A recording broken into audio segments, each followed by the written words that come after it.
서울 강남 지역 재건축 아파트의 분양가가 자꾸 올라가자 정부가 브레이크를 걸었습니다. 주택도시보증공사가 해당 재건축 아파트의 분양 보증을 거절했는데요. 그럼 사실상 분양이 어렵습니다. 분양가 낮춰야 합니다. 이 문제 시장에는 어떤 영향 미칠까요? NH투자증권의 김규정 연구위원 자리했습니다. 어서 오세요. 네, 안녕하세요. 자, 주택도시보증공사가 개포 주공 3단지죠. 네, 분양 보증을 해주지 않는다. 네. 무슨 뜻인가요? 분양 보증을 받지 못하면 사실상 아파트 분양을 할 수 없다는 뜻입니다. 20가구 이상 분양 공급을 하는 아파트의 경우에 필수적으로 분양 보증을 받아야만 실제로 지자체의 분양 승인을 받아서 네. 일반 분양을 실시할 수 있게 되는데요. 분양 보증이라고 하면 이제 분양을 시행하는 건설사 등이 만약에 파산을 하거나 건설 분양 계획을 계속 이행하지 못하는 상태가 됐을 때 이 보증을 서준 주택도시보증공사가 분양 대금을 돌려주던지 아니면 책임지고 완공 시행을 해서 소비자들이 피해를 보지 않도록 보증을 해주는 제도입니다. 네, 사실은 소비자 입장에서는 굉장히 필요한 제도죠. 그 제도가 있기 때문에 사실 혹시라도 그렇죠. 건설사나 시행사 부도나도 끝까지 완공이 되는 맞습니다. 거죠. 근데 이제 이걸 받지 못하면 건설사들이나 재건축 조합에서는 사업 진행에 차질이 생기는 거기 때문에 최근에 논란이 되고 있는 사실상 거죠. 분양이 어렵습니다. 어렵습니까? 그럼 주택도시보증공사는 왜 하필 개포주공 3단지만 분양 보증을 못 해주겠다는 겁니까? 이번 보증을 해주지 않는 이유에 대해서는 주변 주택 가격보다 개포주공 3단지의 일반 분양 책정 가격이 너무 지나치게 높다라는 이유를 들어서 실제로 이 분양 가격이 보증을 해줬을 경우에는 보증의 리스크가 너무 크다라는 것을 이유로 들었는데요. 사실 이 주택도시보증공사도 공사입니다. 그래서 이 공사의 성격으로 소비자들의 이런 분양 보증을 해주는 거기 때문에 보증을 해준 사업장에 문제가 생겼을 경우에는 사실 비용이 추가되면서 세금이라든가 뭐 이런 것들이 투입되게 되는 것이어서 관리를 할 수밖에 없는 상황이긴 한데요. 이번의 경우에는 기존에 분양했던 뭐 개포주공 2단지라든가 아니면은 최근 강남권의 아파트 가격에 비해서 최대한 한 13에서 14% 정도 분양 가격이 너무 높다라는 지적과 함께 분양 승인을 받지 못했습니다. 그러니까 겉으로 보기에는 분양가가 너무 비싸서 만약 분양이 안 될 경우에 보증을 서주는 주택도시보증공사도 영향을 미칠 수 있으니까 분양 보증을 못 해주겠다는 거지만 사실은 다른 이면이 있는 거죠.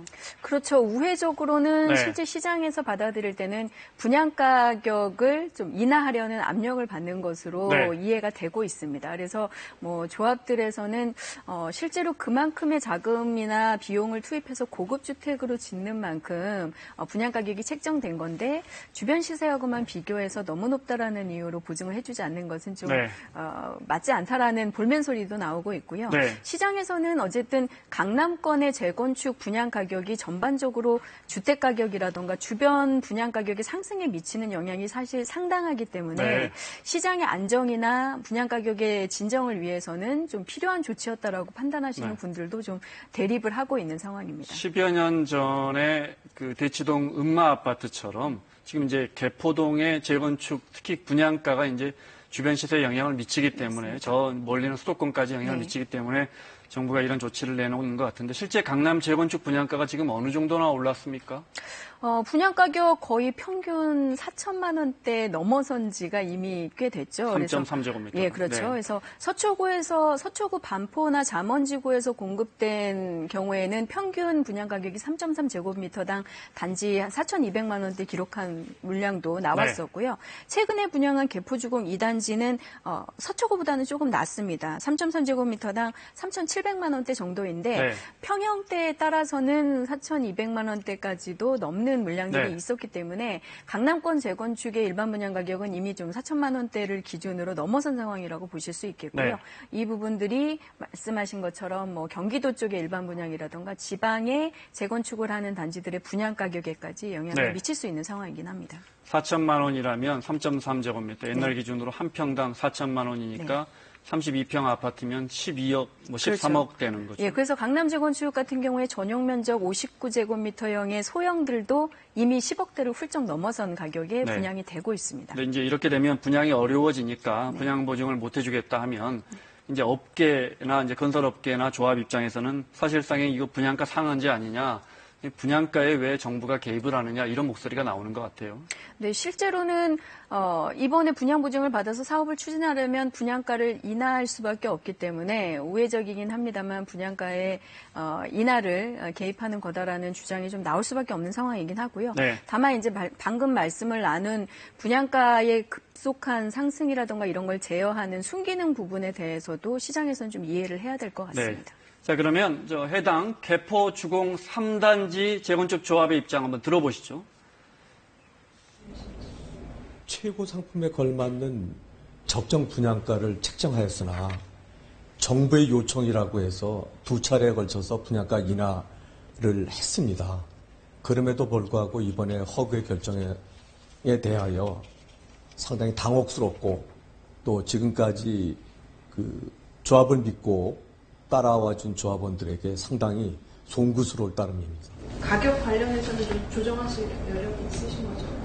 그거는 실질적으로 이사회나 대의원의 논의를 거쳐봐야 되는 거고, 사실 저희가 지금 가격을 말씀드린 것처럼 저희는 이미 시중 가격의 90%입니다, 이게. 그럼 여기서 가격을 더 조정하면 결국은 경쟁률만 높아지고 또 당첨되는 사람 피만 높아지는 거지 무슨 의미가 있는지 잘 모르겠어요.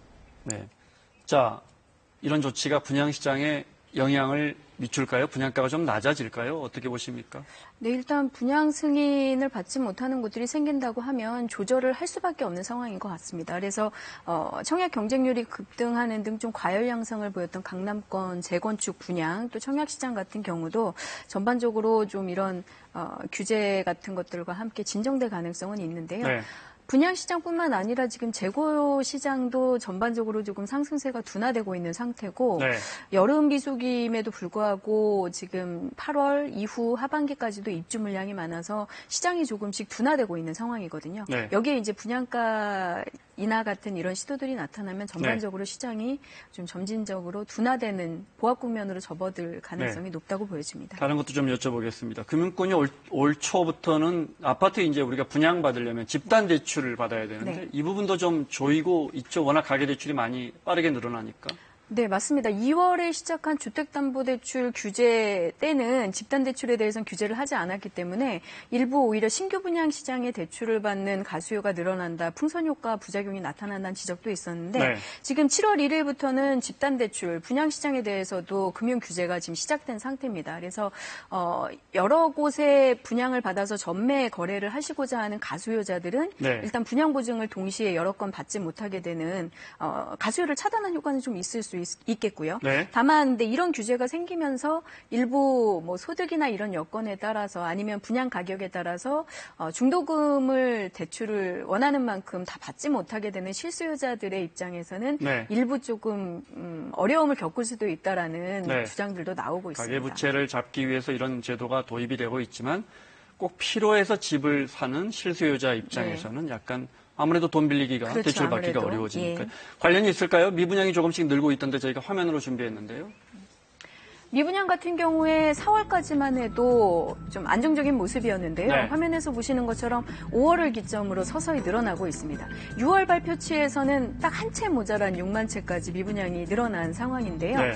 직접적인 원인은 신규 분양 공급이 워낙 많아지고 있기 때문입니다. 네. 지금 수도권의 미분양이 2만 3천여 채 정도까지, 지방은 3만 6천 채 정도까지 늘어난 특히 상황이고요. 경북처럼 단기간에 공급이 많았던 곳은 미분양이 많습니다. 네, 맞습니다. 그리고 경기도 쪽에 신도시 분양이 지속되면서 지금 19,000여 가구까지 미분양이 늘어난 상태입니다. 네. 경기도의 신도시나 택지 공급이 많았던 평택이나 네. 남양주 등지에서도 미분양이 계속 누적되는 모습들을 보이고 있습니다. 앞으로 어떻게 보십니까? 흔히들 온도차가 커질 것이다. 좋은 데는 좋을 것이고 분양 경기가 안 좋은 데는 얼어붙을 수도 있다. 지역에 따라선. 그런데 앞으로 어떻게 전망하십니까? 네, 일단 미분양이 늘어나고 있는데도 여름 비수기에 계속적으로 밀어내기 분양하시는 곳들이 많습니다. 네. 그리고 규제는 강화되고 있어서 심리적으로는 조금 위축될 수 있는 상황이기 때문에 말씀하신 것처럼 청약 수요자들, 실수요 투자자 모두 합해서 투자자들이 확실한 사업장에는 몰리겠지만 네. 그렇지 않는 곳에는 이제 좀 이탈하는 현상을 보이면서 청약 미달 사태를 보이는 곳들도 지방에서는 좀 속출할 수 있을 것으로 보입니다.